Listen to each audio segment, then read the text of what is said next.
자, 어젯밤에 뉴스가 나오기 전에 요즘 이제 상황들을 좀 미리 알려드리면 JTBC가 중앙일보랑 결이 다른 보도를 주로 합니다. 그렇다 보니까 보수 쪽이 잘 안 봐요. 근데 진보 쪽에서 잘 안 봅니다. 그러니까 뉴스 시청률이 낮아요. 그렇다 보니까 초저녁에 뉴스하는 강수를 두고 있죠.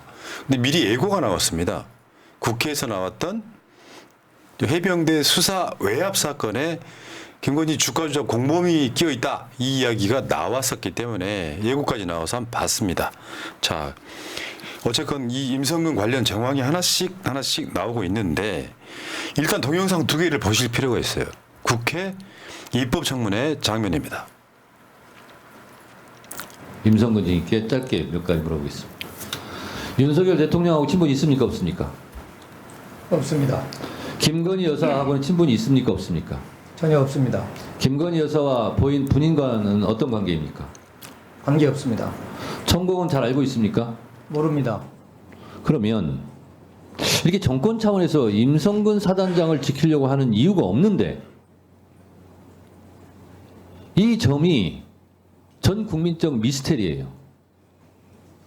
박지원 의원께서 말씀하셨다시피 대통령 국군 통수권자 입장에서 보면 해병대 사단장 하나 지키려고 어쩌면 정권이 날아갈지도 모를 이런 위험천만한 짓을 하고 있는 이유를 몰라요.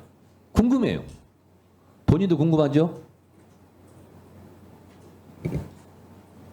본인은 궁금 안 합니까? 저도 궁금합니다. 그 궁금함, 진실의 문을 오늘 열려고 우리가 청문회 하는 겁니다. 본인도 협조를 많이 하시기 바랍니다. 모릅니다. 해병대 출신이고 본인하고 골프 모임도 자주 온다고 알려져 있는데 뭡니까? 한 번도 골프를 친 적도 없고 전혀 저 인원은 모릅니다. 예. 상황은 그래요. 근데 이 입법 청문회가 끝나고 어제 JTBC가 단독 보도를 한 거예요. 전혀 관련이 없을까요? 한 번씩 볼까요? 자, 일단 단독. 임성근이 모른다던 도이치 공범 1사단 골프 모임 추진 대화 입수. 카톡방이 하나 있는 거예요. 그 카톡방 안에서 해병대 1사단장을 만나고 골프도 치고 하겠다는 계획이 올라온 거예요. 근데 여기에 보면은 그 카톡방이 해병대 출신들 모임이에요. 멋쟁 해병. 멋쟁이 해병 출신들 모임인데 뭐 포항 일사단에서 초대한다, 멋쟁 해병 선후배와 어쩌고저쩌고 하는 그 카톡방에 누가 들어 있었냐? 김건희 주가 조작 2차 조작 사건, 그 사건의 주범이었던 이종호라는 사람이 블랙펄 인베스트먼트, 이 사무실이 여의도에 있습니다. 블랙펄 인베스트먼트 여의도에 있는데 이 방 안에서 말하자면 임성근과 여기 들어있는 사람들이 뭔가 서로 간에 어떤 그 일면식이라도 있는 것 같은 뉘앙스로 대화를 하고 구체적인 계획이 오고 갔는데 그거고요. 근데 그 이종호는 서울중앙지법의 판결에 의하면 김건희의 계좌를 시세 조종에 동원하는 등 범행에 깊이 관여했다라고 지목을 하고 있는 바로 그자입니다. 깊이 관여했다는 말은 그만큼 믿기 때문에 맡겼다는 네. 말일 수도 있죠. 그리고 이게 이제 계속해서 됐던 보도들인데요. 지금 공소시효가 남아 있어서 재판받고 있는 공범들의 그 2차 작전을 주도했던 회사예요. 블랙펄 인베스트먼트. 그 회사 사무실에서 주가 조작 사무실에서 김건희 파일이 나왔다는 보도를 여러분들이 보신 적이 있을 거고요. 그렇게 해서 도이치모터스로 김건희 모녀는 23억의 수익을 거뒀다. 자, 일단 여기까지 한번 쉬어봅시다. 이 카톡방에서도 보면 이 보도에도 보면 무슨 이야기가 나오냐면 이 이종호가 김건희와의 친분을 계속 과시했다는 얘기가 나와요. 당연히 그랬겠지. 저 주가 조작으로 돈 번 건 거의 유일하게 김건희 최은순 모녀였으니까. 그러면 엄청 가까운 사이일 거 아니에요. 말하자면 그 주가 조작 사건은 도이치모터스 주가 조작 사건의 거의 유일한 수혜자가 김건희 최은순이었단 말. 그러면 이종호한테 김건희 최은순 모녀가 진 빚이 있잖아요. 심지어 김건희는 유튜브한테까지도 취임식 같은데 초대를 하고 명절날 선물을 보내지 않습니까? 이 관계는 공범 관계이자 굉장히 빚을 많이 진 관계란 말이에요. 그러면 기브앤테이크 이론으로 인해서 뭐 예를 들면 추정치예요. 여사님 임성근 사단장이 이렇게 돼 있는데 이거 좀 빼야 되겠습니다라는 이야기 안 했을까요? 그러니까 저 방에 임성근이 들어있지는 않아. 근데 거기 그 카톡 방이요 들어있지는 않은데 그 안에 임성근과 관계가 없으면 만들어질 수 없는 여기 들어있는 사람들 변호사가 막 그래요. 저기 경호처 출신이고 그러니까 소위 말하면 지들끼리는 해병대 출신의 사회 지도층인 사람들이야. 이 사람들 입장에서 야 해병대 1사단으로 가서 임성근도 만나고 골프도 치고 하자. 이 이야기가 이루어 그 대화가 오고 가고 있었다. 그건 정신병자들이 아닌 이상 뭔가 관계가 있다는 소리잖아요. 당연하죠. 당연히 관계가 있을 수밖에 없고 저는 임성근이 한 말 중에 이 말이 되게 재밌었어요. 죄송합니다. 저도 모르겠습니다라고 이야기했잖아요. 그 말은 자기를 보호해 주려고 한다는 걸 알긴 한다는 거잖아요. 자기가 정말 그 행위가 당당하면 이건 보호해 주는 게 아니다. 이거는 대통령 입장에서 나를 왜 보호해 주느냐. 이렇게 이야기가 나가는 게 맞는데 나를 왜 보호해 주려고 하는지 모르겠다라고 이야기를 하는 거는 보호를 해 주려고 한다는 걸 본인도 알고 있다는 뜻이기도 하고 이종호라는 사람이 우리가 모두 다 알고 있다시피 주가 조작 세력으로 의심받는 이 블랙펄 인베스트먼트잖아요. 그럼 도대체 이 주가 조작 세력이 왜 사단장을 접촉했을까요? 왜 도대체? 군인을? 현역 군인을? 올 초에 보통 사람들은 크게 관심 안 가졌을 것 같은데 올 초입니다. 2024년 초에 굉장히 재밌는 결정이 하나 나왔어요. 우리나라에 도입되는 군대 무기들을 각 군에서 자체 소요 조사를 할 수 있게 했어요. 쉽게 말해서 해병대면 해병대, 육군이면 육군, 공군이면 공군, 뭐 비행기나 헬리콥터 같은 거 이거를 자체적으로 구매할 수 있게 했어요. 심지어 또 뭐까지 나왔냐면 극도의 보안이 요구되는 무기 체계 같은 경우에는 아예 수의 계약을 할 수 있게끔 했어요. 그러면 이 군대에서 사용되는 무기 체계라는 게 가격이 우리가 그냥 눈으로 봤을 때 곱하기 한 1000 하면 되잖아요. 탱크 한 대 가격이 막 100억, 200억 막 이러는데 비행기 한 대, 헬리콥터 한 대 가격이 막 500억, 600억 이러는데 과연 이런 사업에 관여하려고 하지 않았을까? 왜 갑자기 주가 조작을 하는 것으로 의심받는 사람들이 그것도 이 실무 군인 중에 가장 높은 곳에 있는 군인과 접촉을 하려고 했는지. 그럴 수 있겠네. 그러면 그 과정에서 그러면 얘네들이 주식은 그냥 놔둘까? 예를 들어서 대우, 정밀에 야 이번에 우리가 신형 소총 K13 채용할 거다. 과연 그러면 이 주식은 어떻게 될까요? 이 주가 같은 거는. 그렇게 넘어갈 수 잠깐만 있겠네. 이게 지금 너무 나갔는데 정변 이야기 하고 싶어가지고 하루 종일 기다린 거예요. 근데 이거 마무리하고 그 이야기 꺼내셔도 되거든요. 네. 뭐냐면 이 방에서 이게 작년 5월 3일이에요. 5월 3일. 이게 지금 이 카톡방의 이야기가 포항 1사단의 초대, 사단장 및 참모들과 1박 2일 골프 및 저녁 자리를 같이 하면 좋을 것 같다. 여기에는 예를 들면 이자들, 이종호를 포함한 그 방에 들어있는 애들 중에 이종호, 블랙펄 인베스트먼트 실소유주가 가장 기수가 높다 그래요.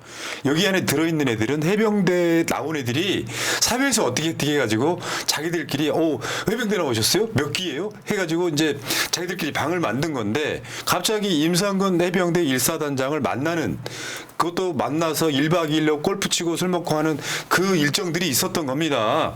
그래가지고 6월 2일 오후 1시에 임성근 사단장을 방문하고 2시부터 골프를 치고 저녁엔 사단장 및 참모들과 회식을 한다 이런 내용이에요.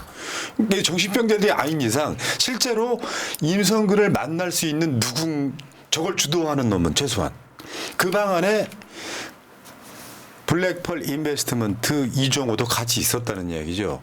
그러면 이 방 말고 다른 식으로 만들어진 텔레그램방, 카톡방 등에선 분명히 이걸 주도하는 놈과 임성근과의 관계가 있을 거 아니에요. 그렇죠. 임성근 골프 친 적이 없다고 표현했던 건 난 이상하게 유심하게 봤거든요. 골프 안 칠 수 있어요.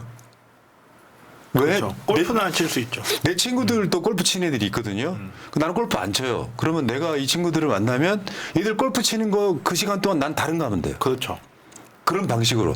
아마 군대 골프장 그렇죠. 있잖아요. 예, 예.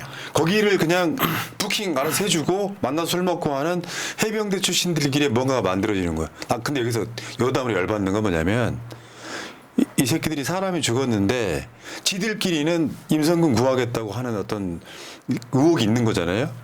해병대 병사는 얘들한테 해병대가 아닌 거예요. 그렇죠. 다른 면으로 그런 것도 보면. 있는데 저는 약간 거기에서 다른 좀 상상을 좀 했어요. 그럼 얘네들이 임성근을 도대체 왜 이렇게까지 무리해서 구해야 될까? 그러니까 제가 앞에서 군수 비리 이야기를 조금 했는데 가능성이 어디까지 저의 상상의 나래예요. 얘네들 사이에 어렵게 만들어진 그 현직 군인의 인맥 그것도 각 군의 군 소요 물품을 결정할 수 있는 혹은 영향을 줄 수 있는 인맥을 어렵게 만들어놨는데 그 인맥을 그냥 날릴 수는 없었던 건 아닐까. 뭐 그럴 수도 있지. 네, 그러니까 이거 여기에서 이제 결국은 이제 우리가 이제 생각을 하는 거는 이 도대체 왜 대통령실에서 이 사람을 구하기 위해서 나섰는가 이 부분을 생각하면서 우리가 그 여사님이 계시구나 우리가 생각을 하면서 이거를 바라보는데 저는 늘 그렇듯이 도대체 그러면 이건 왜 있을까? 도대체 왜 존재하는 걸까? 그리고 왜 그냥 아름아름의 인맥이 있다라는 이유로 과연 이분이 움직이실까? 아니면 실질적인 어떤 이익이 있어야 움직이시는 분일까? 물론 그런 추정도 가능해요. 이종호라는 사람이 공범관계에 있기 때문에 게다가 이 사람이 이미 선고까지 나왔어요. 집행유예 받았잖아요. 이 사람이 나중에 김건희 특별법 통과에 대해서 재판정에 서셨을 때 이 사람의 증언이 엄청나게 중요하게 작용할 수도 있기 때문에 이 사람을 뭐 할 수도 있어요. 근데 인맥도 가치 자산이거든요. 내가 어떤 사람하고 인맥을 형성해 놨다고 해서 내가 이거 필요하면 이거 물어보고 저거 필요하면 저거 뭐 이럴 수가 없어요. 인맥도 한 번 쓰면 다시 그 한 번을 더 쓰기 위해서는 또 뭔가를 쌓아야 돼요. 네. 근데 이 소중한 여사와의 인맥을 왜 임성근 같은 말 그대로 골프 모임 한 번 할 정도의 이 관계에서 도대체 왜 임성근을 김건희라는 인맥을 써서까지 보호를 해줘야 됐을까라고 생각했을 때 저는 군수산업 쪽에 뭐가 있지 않나 하는 그 의문을 좀 버릴 수가 없더라고요. 이따 얘기해달라고 해도 그 이야기를 꽂혀가지고 아니 이 시나가지고 열개를 설명을 해드려야 되기 때문에 왜 그랬는지 대충 뭐 이렇게 이자들은요 김건희를 포함한 이 모든 자들은 그냥 이권 가르테리예요. 맞아요. 네. 공범 관계이기도 하고 윤석열 포함해가지고 윤석열이 대통령에 당첨됨으로써 그게 극대화되고 있는 상황인 거지. 이종호가 평상시 때 김건희와의 친분을 과시했다고 하잖아요. 네. 그러면 그러니까 대한민국 최정점에 자기가 아는 주가자 공범이 지금 딱 올라가 있는 거 아니에요.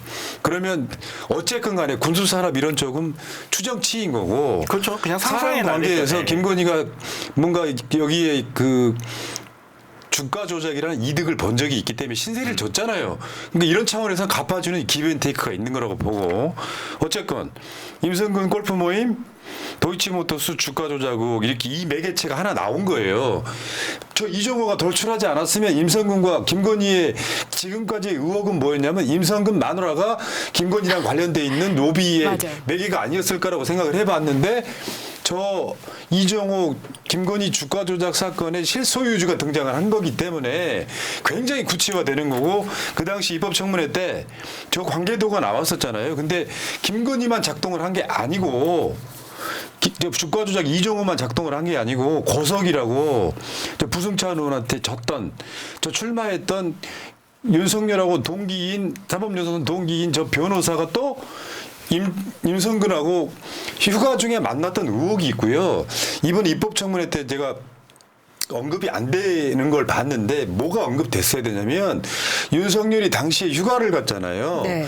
그 휴가 청남대 휴가를 갔을 때 경비성계 해병 일사단이에요. 안 만났을 리가 좀 없는 상황까지 다 포함돼 있고요. 그다음에 결정적으로 지금까지 알려졌던 거는 임성근과 김태효하고 이종섭이가 이명박 때 안보실에서 같이 근무한 사이다. 이렇게 되면 실제로 이 상황에서 우리가 지금까지 윤석열이가 해왔던 짓들을 보면 이건 김건희 오다가 아니고는 저렇게 전방위적으로 개입하고 주도할 리가 없다라고 하는 거에 딱 이정호가 튀어나온 거잖아요. 저는 이거 한 90%는 완성이 됐다고 보는 거예요. 자, 이제 군수사람 이야기 해봐. 다 했는데. 아무튼 이게 이분들이 꼼꼼하신 분들이잖아요. 주가도 그러시고 뭐 잘 가던 고속도로 허리도 휘시는데 최소한 몇 조 단위의 돈이 오갈 수 있는 이것만큼은 나는 국방에 관심이 있으니까 이거 그냥 놔두자라고 할까. 그리고 또 어떤 분께서는 석유 이야기 나오니까 눈이 돌아가가지고 2천억씩 5번 뚫으면 20%니까 나온다 이런 분인데 이런 분을 저 옆에서 살살살 긁어가지고 아니 저기 이번에 우리 해병대 신형 헬리콥터 도입해야 되잖아. 근데 성근이가 들어가면 좀 이런 건 아닐까 하고 저 혼자 못된 상상을 해보면 그럴 리가 없는데 정말 수십조 수백조 특히나 지금 이제 우리나라에서 기존에 쓰던 K2 소총이 K13을 바뀌고 막 이런 교체 산업들이 줄줄이 기다리고 있거든요. 과연 그러니까 그건 아예 확인이 안 된 거니까. 아예 확인이 안 된 거니까. 안 된 거니까. 내가 변호사 같다. 그냥 제 확인이 안 된 나름대로 거니까. 소설을 쓰고 있는 거예요. 지금 소설을 상상의 나래에 펼쳐보는 거죠. 내 수준의 설명을 네. 할게요. 뭐냐면 임성근이가 해병 1사단장이 됐을 때 우리 고등학교 동창들이 축하하러 갑니다. 이권 때문에만 그러는 건 아니고요. 예를 들어서 고등학교 동창이 해군 들어가서 해병 1사단장이 됐다라고 하는 축하의 의미도 있거든요. 해병 1사단장한테 뭘 받겠다고 가겠습니까? 이제 그건 아주 기초적인 사회적 관계라고 그렇죠. 저는 예, 생각이 들고요. 예. 근데 이제 얘네들 성격으로 보면 이권 가리테리라는 게 뭐냐면 이권이 안 생기는 건 자기들끼리 관계를 안 만들어 문제는. 그래서 예. 그런 것들이 이해가 그게 되는데. 생각이 되는 거죠. 그런 생각을 하는 거죠. 근데 그런 게 없었더라도 이종호는 김건희한테 임성근 구명에 지슈할 만한 기본 자격은 딱 갖추고 있던 잘하는 거지. 왜냐하면 멱살 잡고 있잖아요. 네. 자, 됐고요. 참 정말 나랑 뭐 이런 내가 오늘 욕 안 하려고 내가 이따 써놨어. 오늘 욕하지 말자. 근데 이게 이 정도 되면은 저는 답이 없어 보입니다. 김건희 특검의 문제. 김건희 특검이 곧 최병 특검이 돼버리는 상황이 오는 거예요. 야, 최병 특검 다시 돌려. 김건희 종합 특검에 넣어도 되겠다. 그러니까 그 말씀 하신 분이 있었는데 김건희 특검이 됐건 최병 특검이 됐건 결국은 한 군데서 만날 것 같다고. 자, 이야기 좀 진행시켜 보겠습니다. 이종섭 측 변호사가 정청래 법사위원장이 갑질했다. 그래서 위헌 위법적 청문회다라고 이야기를 했대요. 선서도 안 해놓고 이 새끼가. 네, 선서도 안 해놓고 이게 지금 며칠 지나고 나서야 저런 말을 한다는 것 자체가 그 변호사가 이제 이종섭이 답변했던 거를 쭉 모니터링을 했을 겁니다. 그러고 나서 이제 여기서 이종섭이 약한 부분이 있었기 때문에 걱정이 돼서 마치 정변이 나와 경찰서를 가서 조사를 받고 난 다음에 불안해서 의견서를 다시 한번 써서 내는 것과 같은 그런 거 맞네요. 아닌가요? 그거 있잖아요. 그런 느낌이더라고요. 청문회 보면서 느낀 겁니다. 실시간으로 보면서. 어쩌면 윤석열이가 뭔가 임명한 자리에 있는 애들은 그렇게 찌질한가. 장군이나 어떤 상관으로서의 위험이랄까 이런 건 하나도 없더라고요. 전혀 박정훈 없죠. 대령 제외하고 나면요. 이종섭이 찌질함. 임기훈 지금 저 국방대학장 가 있는 별 3개짜리 임기훈의 찌질함. 그리고 임성근의 찌질함만 보입니다. 그러니까 딱 그만한 대통령 밑에 있는 애들이 그보다 더 찌질한 애들이 그 밑에 있는 거예요. 그러다 보니까 사실은 이종섭이 멘탈이 무너질까봐 저렇게 변호사가 더 이렇게 세게 나오는 게 아닌가 싶기도 하고요. 네. 네. 근데 앉아가지고 그런 애들요. 별 3개짜리인데 김병주 의원 동기예요. 근데 김병주 의원은 별 4개를 달았잖아요.